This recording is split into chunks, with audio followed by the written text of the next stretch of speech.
কখনো কোনোদিন কারো পারমিশন ছাড়া কারো মোবাইলের গ্যালারি চেক করবেন না। কখনো কোনোদিন কারো পারমিশন ছাড়া মোবাইলের গ্যালারি চেক করবেন না। কখনো কোনোদিন কারো পারমিশন ছাড়া ফেসবুকে মেসেঞ্জারে কে কার সাথে চ্যাটিং করেছে এটা দেখা যাবে না। কখনো কারো পারমিশন ছাড়া তার ফেসবুকের মেসেঞ্জারে কে কার সাথে চ্যাটিং করেছে এটা করা যাবে না। কখনো কোনোদিন কারো পারমিশন ছাড়া কারো মেইলের ইনবক্স খুলে দেখা যাবে না। কখনো কারো পারমিশন ছাড়া তার মেইলের ইনবক্স খুলে দেখা যাবে না। কখনো কোনোদিন কারো পারমিশন ছাড়া কারো ব্যক্তিগত চিঠি পড়া যাবে না। দিস ইজ ইসলাম, এটাই ইসলাম। কখনো কারো পারমিশন ছাড়া কারো ব্যক্তিগত চিঠি পড়া যাবে না। দিস ইজ ইসলাম, এটাই ইসলাম। আমরা ইসলামকে শুধু নামাজ, রোজা, টুপি, দাড়ি, জিকির এগুলোর মধ্যে সীমাবদ্ধ করে ফেলেছি।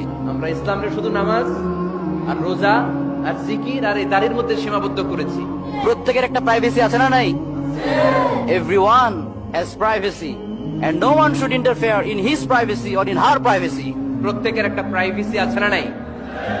Everyone has privacy and no one should interfere in his privacy or in her privacy. প্রত্যেকের একটা প্রাইভেসি আছে না নাই? মানুষ ছোট হলেও তার সম্মান আছে না নাই? এজন্য ছোট্ট বাচ্চাকে কখনো প্যান্ট খুলতে বলবেন না। অনেকের বদ অভ্যাস, ছোট্ট একটা বাচ্চা দেখলেই বলে আরে খোল খোল খোল, আরে তুই ছোট মানুষ খোল খোল।